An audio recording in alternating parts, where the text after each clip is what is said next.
Hey fiber friends, today you're going to be doing a cyanotype sun printing. There is a link in the slideshow about the history of cyanotype, so I'm not going to talk a lot about it right now because this project is a very quick one and you have to have all of your materials and supplies ready before you get started. So there's some planning involved. In the directions of supplies that you needed, you're going to have a black trash bag, and inside that black trash bag are 2 pieces of fabric that are pre-treated with the cyanotype solution. They're going to be like a neon green color, the fabric, and you're not going to want to take them out of the bag until you are ready to expose them to the sunlight, because any kind of UV light that touches it will start to turn it a different color and expose it like a photograph, and you really can't reverse that process. So in your bag you'll have a larger piece of fabric and a smaller piece of fabric. So if you wanted to try out the small piece first, and then move on to the second piece, but whatever you do, when you're getting them out of the bag, you might want to go into a dark space so you could see which one is which before you just open and pull them both out.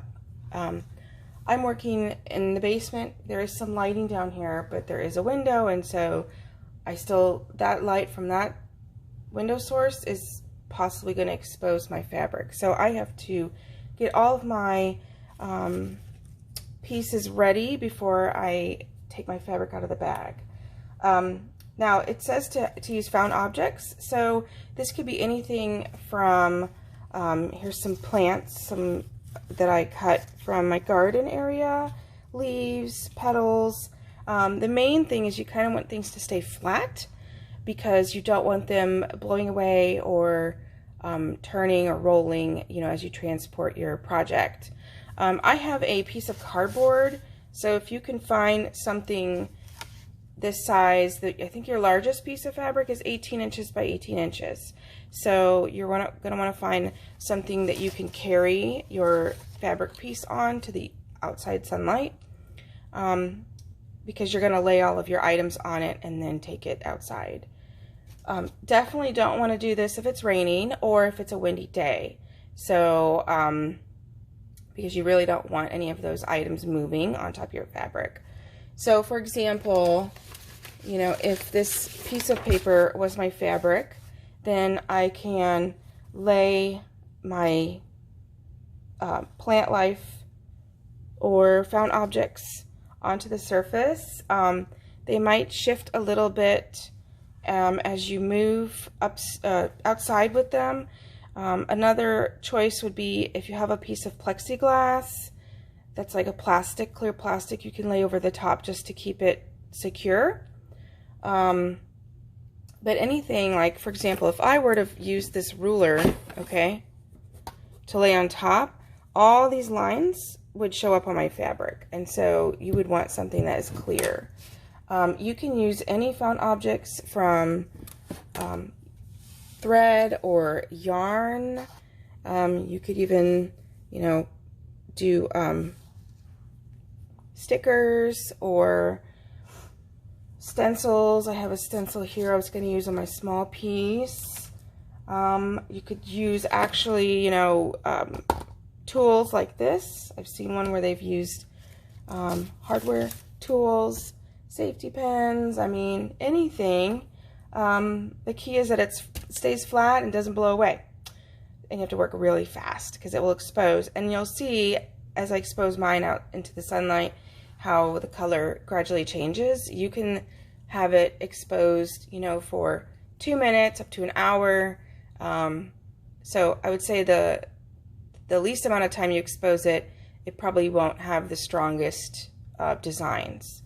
So I'm going to go ahead and get started. And also remember that when you are done exposing it outside in the sunlight, after you've set your timer, then you're going to need a parent to help you rinse it out. It could be rinsing it out in a bucket outside with a garden hose, and have your parent wear some gloves just so they don't get the photo emulsion on their hands.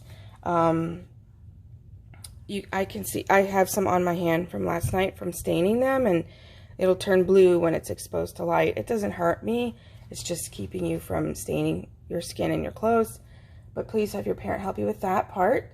Or if you're going to rinse it in your sink, that's fine, but you need to have a parent help you with gloves. So I'm going to go ahead and, like I said, I'm going to use the stencil here. It's pretty quick for my fabric. I'm going to lay my fabric down here, and then I'm going to lay my stencil over it.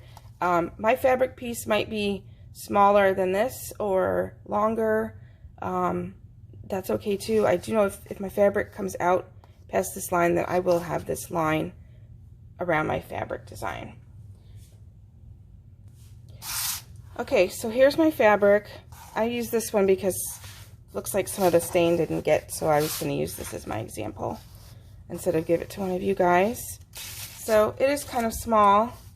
What I'm going to do is make sure it's flat, try to center my stencil over my designs. I've got a little bit of room here that I might be able to, you know, put something else.